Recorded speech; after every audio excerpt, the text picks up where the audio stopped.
இன்ஜின்லேருந்து first கியருக்கு power போய் first கியர்லேருந்து என்னோட வீல்ஸுக்கு power போகும். கிளச்சை வந்து ஃபுல்லாக ரிலீஸ் பண்ணலை.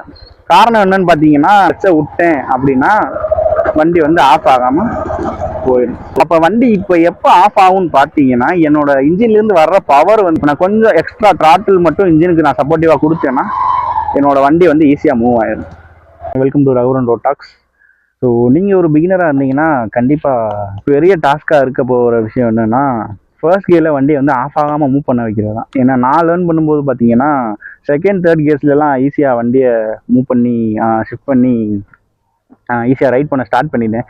ஆனால் ஃபர்ஸ்ட் கியரில் மூவ் பண்ணுறதுன்றது பார்த்தீங்கன்னா எனக்கு ரொம்ப நாள் எடுத்துக்கிட்டு. ஸோ அந்த விஷயத்தை தான் நான் இன்றைக்கி உங்களுக்கு வந்து எப்படி ஈஸியாக பண்ணுறதுன்னு சொல்லி தரப்போகிறேன். இந்த வீடியோ கண்டிப்பாக யூஸ்ஃபுல்லாக இருக்கும். வீடியோ ஸ்கிப் பண்ணாமல் ஃபுல்லாக பாருங்கள். Subscribe to Raghuran Road Talks. Engine, clutch, gear இது மூணுக்குமே பார்த்தீங்கன்னா ஒரு சின்ன கான்செப்ட் வந்து இருக்குது. என்னன்னா, மூணுமே எப்பயுமே எங்கேஜ் ஆகி தான் இருக்கும். நம்ம எப்போல்லாம் கிளச்சை ப்ரெஸ் பண்ணுறோமோ அப்போ கியர்ஸ் வந்து இன்ஜின்லேருந்து செப்பரேட் ஆகிரும். அப்போ இன்ஜின்லேருந்து எந்த பவருமே கியருக்கும் போகாது, கியர்லேருந்து வீல்ஸ்க்கும் போகாது.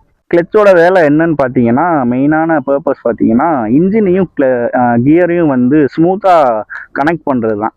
நம்ம எப்போல்லாம் கிளச்சை வந்து ஃபுல்லாக ரிலீஸ் பண்ணுறோமோ அப்போல்லாம் வந்து கியரும் இன்ஜினும் வந்து ஃபுல்லாக கனெக்ட் ஆகிரும். பவர் வந்து இன்ஜின்லேருந்து கியருக்கு வந்து ஃபுல்லாக டிரான்ஸ்மிட் ஆகி நம்மளோட வெஹிக்கிளும் மூவ் பண்ண ஸ்டார்ட் பண்ணிடுவோம்.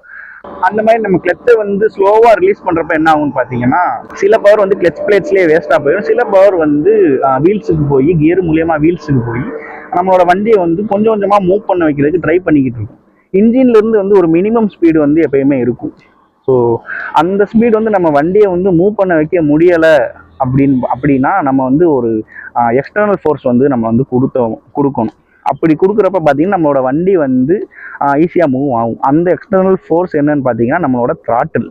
உங்களுக்கு இன்னும் தெளிவாக சொல்லணும்னா, ஓகே நான் இப்போ வண்டியை ஸ்டார்ட் பண்ணிக்கிறேன். கிளச்சு கொடுத்து ஃபர்ஸ்ட் கியரும் போட்டாச்சு. இப்போ வந்து நான் வண்டியை வந்து கிளச்சை வந்து ஸ்லோவாக ரிலீஸ் பண்ணுறப்ப என்ன ஆகும்னு பார்த்தீங்கன்னா, என்னோட ஃபர்ஸ்ட் கியரும் இன்ஜினும் வந்து கனெக்ட் ஆக ட்ரை பண்ணும். அப்படி கனெக்ட் ஆக ட்ரை பண்ணுறப்ப என்ன ஆகும்னு பார்த்தீங்கன்னா, இன்ஜின்லேருந்து ஃபர்ஸ்ட் கியருக்கு பவர் போய் ஃபர்ஸ்ட் கியர்லேருந்து என்னோட வீல்ஸுக்கு பவர் போகும். ஆப்வியஸாக என்னோட பைக்கும் வந்து கொஞ்சம் கொஞ்சமாக மூவ் ஆகுது.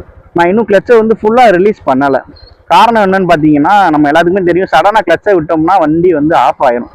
அதுக்கு பின்னாடி இருக்க விஷயம் என்னன்னு பார்த்தீங்கன்னா, இன்ஜின்லேருந்து வந்து ஒரு மினிமம் பவர் வந்து எப்பயுமே இன்ஜின்லேருந்து ப்ரொடியூஸ் ஆகிட்டு தான் இருக்கும். ஸோ அப்படி இருக்கிற அந்த மினிமம் ஸ்பீடு வந்து நம்மளோட வண்டியை மூவ் பண்ண வைக்கிற அளவுக்கு இல்லைன்னா நம்மளோட வண்டி வந்து ஆஃப் ஆயிரும். அதுதான் கான்செப்ட். இப்போ நான் அகைன் வந்து கிளச்சை பிடிச்சிக்கிறேன். ஓகேயா, என்னோட வீல் எதுவுமே சுற்றலை. இப்போ வந்து நான் கிளச்சை வந்து ஃபுல்லாக ரிலீஸ் பண்ணுறப்ப என்ன ஆகும்னு பார்த்தீங்கன்னா வண்டி வந்து ஆஃப் ஆயிடுச்சு. இதோட ரீசன் என்னன்னா, இன்ஜின்லேருந்து வர்ற அந்த மினிமம் பவர் வந்து என்னோட ஐடியலாக நிற்கிற என்னோட பைக்கை வந்து மூவ் பண்ணுற அளவுக்கு கியர் மூலியமாக கொடுக்க முடியலை. அதனால தான் வண்டி வந்து ஆஃப் ஆயிடுச்சு. இதுவே நம்ம கிராஜுவலாக விடுறப்ப என்ன ஆகும்னு பார்த்தீங்கன்னா, இப்போ நான் ஸ்லோவாக கிராஜுவலாக விட்டுக்கிட்டே இருக்கேன் கிளச்சை, இன்னும் ஃபுல்லாக விடலை. இந்த நேரத்தில் என்ன ஆகுதுன்னு பார்த்தீங்கன்னா, என்னோட வண்டியை வந்து அது வந்து ஃபுல்லாக மூவ் பண்ணலை, கொஞ்சம் கொஞ்சமாக மூவ் பண்ணுது. ஒரு கட்டத்துக்கு மேலே கொஞ்சம் கொஞ்சமாக மூவ் பண்ண உடனே பார்த்தீங்கன்னா இன்ஜினோட மினிமம் பவர் வந்து வண்டி வந்து கிராஜுவலாக மூவ் பண்ண ட்ரை பண்ணுது. ஒரு கட்டத்துக்கு மேலே வண்டி வந்து நான் கிளச்சை ஃபுல்லாக ரிலீஸ் பண்ணாலுமே ஆஃப் ஆகாது. ஸோ இதுதான் அந்த டிஃப்ரென்ஸ். இப்போ ஒரு விஷயத்தை வந்து ஜீரோல இருந்து ஸ்டார்ட் பண்ணுறதுக்கும் ஆல்ரெடி கொஞ்சம் கொஞ்சமாக ஸ்டார்ட் பண்ணி மூவ் பண்ண வைக்கிறதுக்கும் நிறையாவே வித்தியாசம் இருக்குது இல்லையா? அதுதான் வந்து இந்த கிளச் ரிலீசிங் கான்செப்டில் வந்து நடக்குது. இன்னும் தெளிவாக உங்களுக்கு சொல்லணும்னு பார்த்தீங்கன்னா, நான் இப்போ செகண்ட் கியர் போட்டாலுமே அதுதான். இப்போ செகண்ட் கியரில் போட்டிருக்கேன், கிளச்சை வந்து கொஞ்சம் கொஞ்சமாக ரிலீஸ் பண்ணிக்கிட்டே இருக்கேன். என்னோட வண்டி வந்து என்னோட இன்ஜின் வந்து செகண்ட் கியரோட எங்கேஜ் ஆகி கியர்ல இருந்து பவர் வீலுக்கு போய் அகைன் வந்து டிரான்ஸ்மிட் ஆகணும். அதுதான் இப்போ கொஞ்சம் கொஞ்சமாக ரிலீஸ் பண்ணிக்கிட்டே இருக்கேன். ஒரு கட்டத்துக்கு மேலே பார்த்தீங்கன்னா செகண்ட் கியர்ல இருந்து வண்டி வந்து மூவ் ஆக ஆரம்பிச்சிருச்சு. இப்போ வந்து பார்த்தீங்கன்னா என்னோட கையையும் எடுத்துட்டேன், வண்டி ஆஃப் ஆகாமல் போயிட்டு தான் இருக்கு. ஸோ அப்போ வண்டி இப்போ எப்போ ஆஃப் ஆகும்னு பார்த்தீங்கன்னா, என்னோட இன்ஜின்லேருந்து வர்ற பவர் வந்து வீலை வந்து சுற்றக்கூடிய அளவுக்கு தேவையான ஸ்பீடு வந்து இல்லைன்னா வண்டி வந்து ஆஃப் ஆயிரும். இப்போ நான் பிரேக் பிடிச்சேன்னா என்னோட பவர் வந்து ஸ்டாப், வீல் வந்து ஸ்லோவாயிரும். வீல் ஸ்லோவாச்சுன்னா என்னோட இன்ஜின் பவரும் என்னோட கியர் வந்து சுற்றிட்டு இருக்கு இல்லையா, அந்த ரெண்டு பவருமே வந்து மிஸ்மேட்ச் ஆயிரும். மிஸ்மேட்ச் ஆகுறப்ப என்னன்னு பார்த்தீங்கன்னா, இன்ஜின்னால அகைன் வந்து என்னோட வீலை சுற்ற வைக்க முடியாது. அதனால வண்டி வந்து ஆஃப் ஆயிரும். உங்களுக்கு தெளிவாக சொல்றதுன்னா, இப்போ நான் பிரேக் பிடிச்சிக்கிட்டே இருக்கேன், இந்த கையை கண்ணாடியில் வச்சுக்கிறேன், பிரேக் பிடிச்சிக்கிட்டே இருக்கேன், என்னன்னு பாருங்க, வண்டி ஆஃப் ஆயிடுச்சு. அகைன் நான் வந்து கிளச்சை பிடிச்சி ஸ்டார்ட் பண்ணுறேன்னு வச்சுக்கோங்க. இப்போ தேர்ட் கியர்லேருந்து ஸ்டார்ட் பண்ணுவோம். இப்போ நான் தேர்ட் கியர் போயிட்டேன், ஏன் ஃபோர்த் கியர் கூட போட்டுக்கலாம். ஃபோர்த் கியரில் நான் கொஞ்சம் கொஞ்சமாக கிளச்சை ரிலீஸ் பண்ணிக்கிட்டே இருக்கேன். கிளச்சை ஆனால் நான் ஃபுல்லாக ரிலீஸ் பண்ணல. ஃபுல்லாக ரிலீஸ் பண்ணால் என்ன ஆகுன்னு பார்த்தீங்கன்னா, சடனாக என்னோட இன்ஜினும் கியரும் வந்து கனெக்ட் ஆகி பவர் டிரான்ஸ்மிட் பண்ண முடியாமல் போய், அதாவது என்னோட வண்டியை வந்து மூவ் பண்ண வைக்க முடியாமல் போய் வண்டி வந்து ஆஃப் ஆயிரும். ஓகேயா? ஸோ நான் இப்போ ஃபோர்த் கியர்லேயே வச்சுருக்கேன், ஃபுல்லாக இன்னும் ரிலீஸ் பண்ணலை. என்னோட இன்ஜின் வந்து ஃபோர்த் கியரோட எங்கேஜ் ஆகி என்னோட வண்டியையும் மூவ் பண்ண வைக்க ட்ரை பண்ணிக்கிட்டே இருக்கு.